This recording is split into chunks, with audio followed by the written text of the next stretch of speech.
I want to look at a couple more problems involving quadratic functions and quadratic inequalities. The first problem says a ball is thrown vertically upward with an initial velocity of 96 feet per second. The distance s in feet of the ball from the ground after t seconds is given by this function, s of t, which is 96t minus 16t squared. At what time t will the ball strike the ground, and for what time t is the ball more than 128 feet above the ground? Okay, so we have a person, let's say, who throws a ball vertically in the air. And the distance, so s is distance in feet of the ball from the ground after t seconds. So what do we think is going to happen? So when you throw a ball up in the air, after let's say the first second, the distance from the ground is going to get bigger, and it's going to keep getting bigger. Then at some point you're going to go as high as the ball is possible going to go, and then it's going to come back down due to gravity, right? So the ball's going to go up, it's going to reach a maximum distance from the ground, and then it's going to come back down. And so then the distance from the ground is going to get smaller. And here we have this function that tells us the distance for every second. And you can see that this function is a parabola.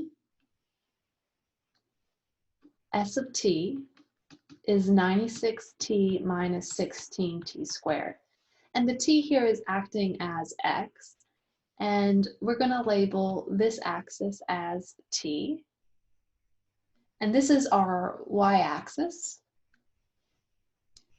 And let's see if we can maybe come up with a graph for this function here. So let's write it in the form at squared plus bt plus c. So notice that a here is this negative 16, because that is the coefficient in front of the t squared. B is 96, and there's no c term, so we're just going to say c is equal to 0. All right, what can we do? How can we graph this? Maybe we can come up with the intercepts. So here these would be called the t-intercepts, where we set y, which this case is s of t, where we set it equal to 0, so we can have an idea of the graph. So let me move over here a little bit.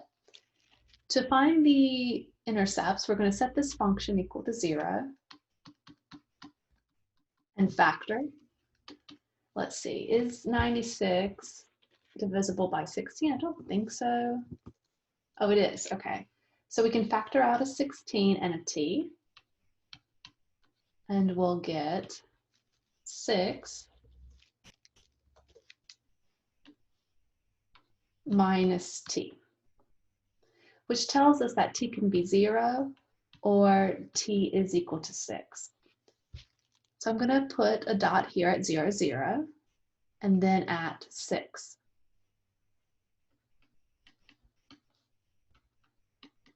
Now the coefficient in front of the t squared is a negative 16, which tells us a parabola is pointing downwards.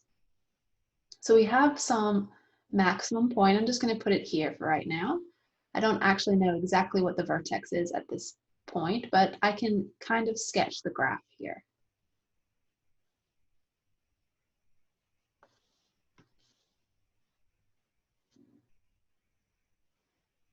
So the parabola looks something like this. All right, so what is this parabola telling us? That for any time you choose, so let's say time is 0, it tells us the distance from the ground. So because at time 0, we're 0, that tells us that we're throwing the ball exactly no distance from the ground. So the ball is on the ground. And then we're going to throw it up. And as time goes on, the distance from the ground gets bigger, as you can see. So after 1 second, we're up here on the parabola. I don't know exactly the distance at the time, right, this moment. But then at 3 seconds, which is halfway between 0 and 6, we're the maximum distance from the ground we can be. And then after 3 seconds, the ball starts coming down. and it hits the ground after 6 seconds. So when we plug in 6, we're going to touch the ground. We're going to hit it. So the distance is 0. So it says, at what time would the ball strike the ground? That's the first part of this problem, and it's after 6 seconds. Because remember, this is the distance function. This tells us how far we are from the ground, and if we're going to strike the ground, that's when the distance is 0. So we're finding the intercepts here, and we're on the ground when t is 0 and t is 6. So when t is 0, that's when we're starting, when we're throwing the ball, and then when t is 6, that's when we hit the ground. So we've done this problem. Then it says, for what time t is the ball more than 128 feet above the ground? Okay, so that means we're looking for the distance, 128 feet. Let's find this vertex. Let's see what that vertex is. So I'm going to erase this. I just want to have an idea of this vertex. So again, this function is negative 16t squared plus 96t plus 0. The vertex is hk, where h is negative b over 2a. So let's put that in the calculator. We have negative 96 over 2 times negative 16. So 96 divided by 2 divided by 16 is 3. So h is 3, which makes sense. The x value is always halfway between the intercepts because this graph is symmetric. So the vertex is 3, comma, and now let's find k, which is plugging into s, negative b over 2a. So we're plugging in 3 into our function. So s of 3 is negative 16 times 3 squared, which is 9, plus 96 times 3 plus 0. So 96 times 3 is 288. And then let's put that here, 288. And 16 times 9 is 144. So let's subtract 144 from 288. And we get 144. So that is the y-coordinate of this vertex. So that tells us that the maximum distance from the ground is 144 feet. Part B asks us, so let me mention that if we had a part C here and it asked us what's the maximum distance from the ground, you would find the y-coordinate of the vertex. Part B says, for what time t is the ball more than 128 feet? So 128 feet, let's say, is somewhere around here, say 128. And let's draw a straight line here. So what we're asking is, for our t values, when we plot them on the graph, when we choose a t and then we find the y value and plot them, when are we above this line? That's the same thing as saying, when is 96t minus 16t squared, our function here, which is right here, when is that we have more than, when are we greater than 128? So what we need to do to figure this out is to solve this inequality. Now we've learned how to do this. We can move the 128 to the other side and try to factor and do all of that. Or we can graph these two and find where they intersect. I showed you this method before. I think that's what I'm going to do because this problem is already set up that way. But you're going to find the same answer by moving this 128 over, trying to factor it, or using the quadratic formula, and you'll get the x values. So what I'm going to do is I'm going to figure out when these two are equal. When the parabola and the line are equal, that would give me the x values of these 2 points, rather the t values. So let's set the two equal to each other. So 96t minus 16t squared is equal to 128. Move the 128 over, and I'm actually going to put this, I'm going to write it like this, negative 16t squared plus 96t minus 128 is 0. And we're going to factor it.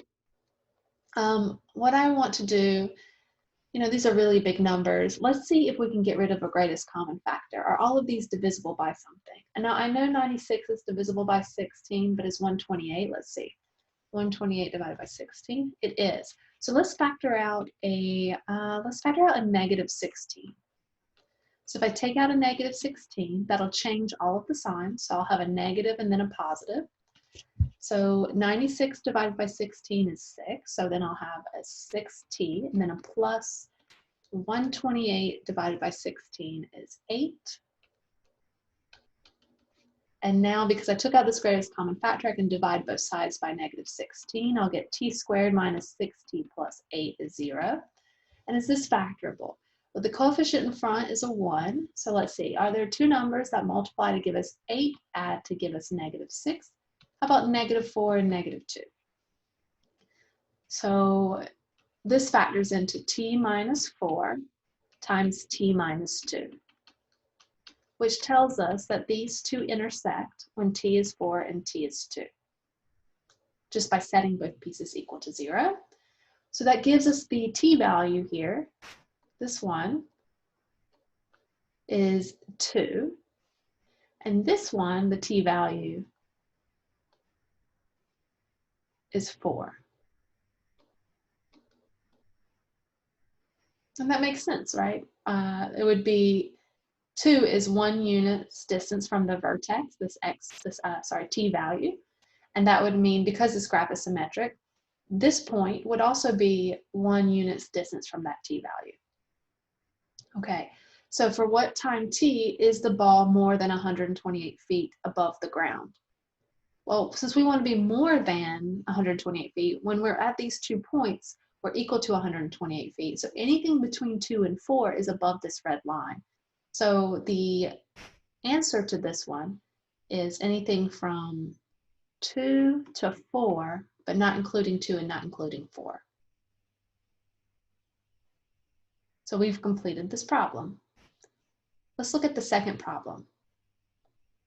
This problem involves revenue. It says the John Deere Company has found that the revenue from sales of heavy-duty tractors is a function of the price, P, in dollars that it charges.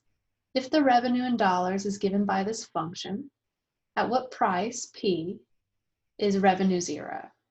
And for what range of prices will revenue exceed 1,200,000? Okay, so we're given a revenue function. And we can see that it is a quadratic. Instead of x, we're using p here. P is price. Let's write that over here. And you can see that we have a squared term, and the number in the front of the squared term is a negative, which tells me that the parabola that we're using is pointing downward. Let's try to graph this. So we have that R of P is negative 1/2 P squared plus 1900 P plus 0. I'm going to first find the intercept. So we're going to set this equal to 0. I don't need to put this plus 0 there. And let's try to factor this. So what I'm going to do is I'm going to factor out a P. And also, let's see if we can get rid of this 1/2. So let's take out a negative 1/2 P. So what should go here is a number. Then when I multiply it by negative 1/2, I get 1900. So what I'm going to do is I'm going to take 1900 and multiply it by 2. I get 3800. So look, if you put this back in, you get negative 1/2 P squared. And then you get a positive 3800 divided by 2, which is 1900. And then the P. So that tells us that P is equal to 0, or P is equal to 3800. These are our, well, we're going to call them P-intercepts because the variable is P. But if this was an X, we'd call them X-intercepts. So we go through 0, 0, and 3800, 0. Because that's when our function is equal to 0. It's because we're setting this function equal to 0. And because the parabola is pointing downward, so halfway between these is the vertex, and it's going to be above these 2 points because our parabola is pointing downward. So let's try to make that dot bigger so we can go through that graph. Okay, let's find the vertex of this. I think it's going to be important in this problem. Now it's halfway in between these two. So I'm going to take 3,800 and I'm going to divide it in half, and I get 1,900. We need to find this value here, and all we have to do is plug 1,900 into this function. Again, if you want to find the vertex, you take this number here, that's going to be the h, 1,900, take the opposite of it, remember negative b over 2 times negative 1/2, and you can see that this is going to be 1,900. And then we plug in 1,900 into our revenue equation to find the k value. So this is negative 1/2 times 1,900 squared plus 1,900. This is going to be squared as well. Okay, and so let's see, 1,900 squared is a really big number, and we're going to divide it by 2, and we get negative 180,5,000. And then this 1,900 squared is 361,000.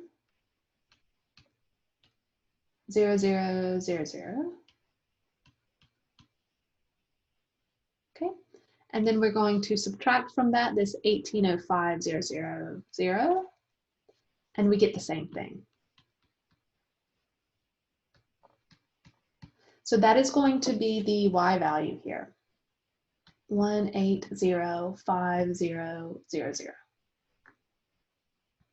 So let's interpret this a little bit. Get rid of this so it looks a little cleaner.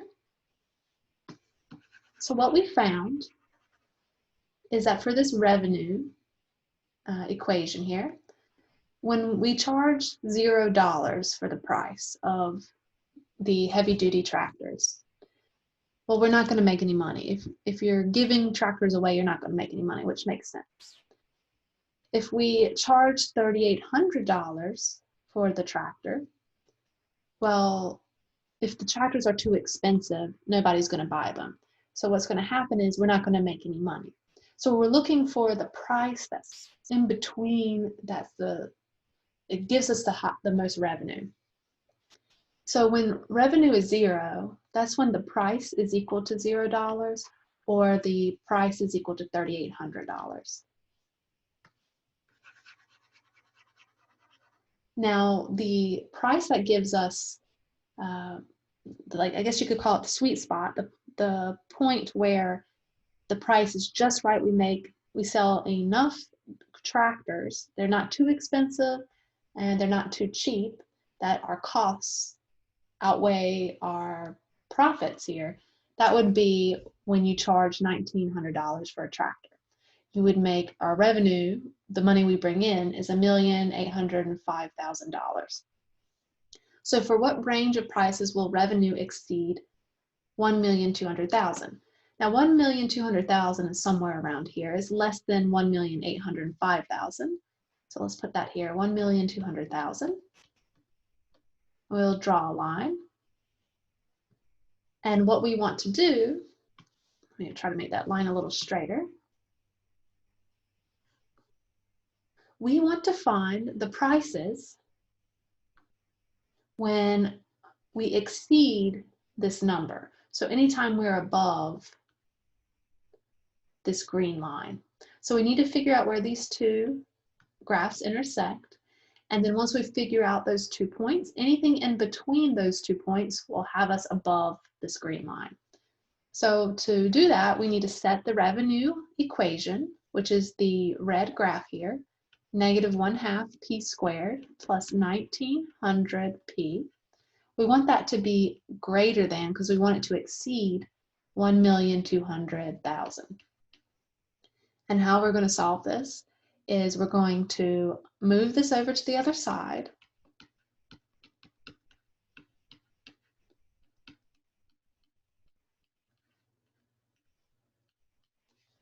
And then we're going to take this function here, ignore this for the moment, set it equal to 0, and then factor if we can. So we set it equal to 0. So we get -1/2 p squared plus 1900p minus 1,200,000 is equal to 0. I want to get rid of this -1/2. So let's see, we can factor that out. This would be p squared. What it's going to do is it's going to double everything and switch the signs. So this is minus. We've already done this one. This is 3,800 p, and then plus. We're going to double this. So just 2,400,000.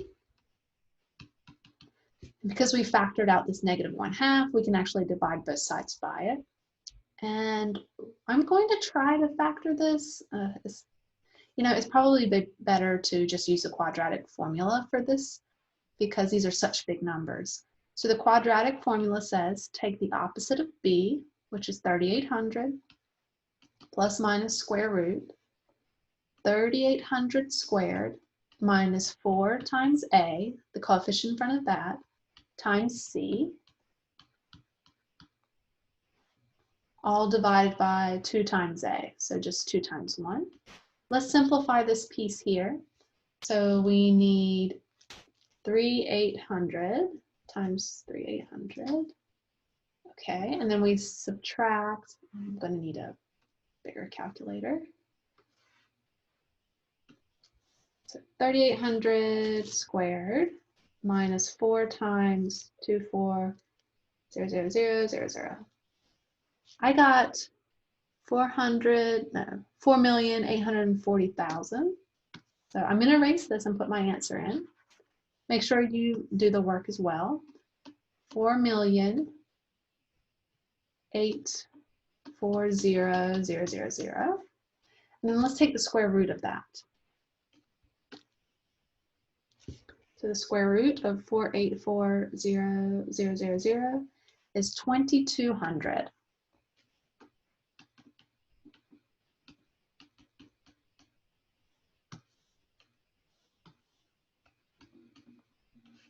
Okay, so we got a really clean answer. So we can write our two numbers here. So we take 3,800, add to it 2,200, and then divide by 2, we'll get 3,000. And then we can also take 3,800, subtract 2,200, we'll get 1,600, and divide that by 2, that's 800. So the two key numbers here are 3,000 and 800. Let's go back up to the graph. So one of them was 800, and the other one was 3,000. So when we plug those numbers in, let's put that over here a little bit. When we plug those numbers in to our function, this r of p, or if we plug it into this function, which is just 1,200,000, we'll get 1,200,000. And anything in between 800 and 3,000, that will give us a range of prices where revenue exceeds 1,200,000. So the answer here is 800 to 3,000. And we're putting parentheses here because we want to exceed, we want to be more than 1,200,000.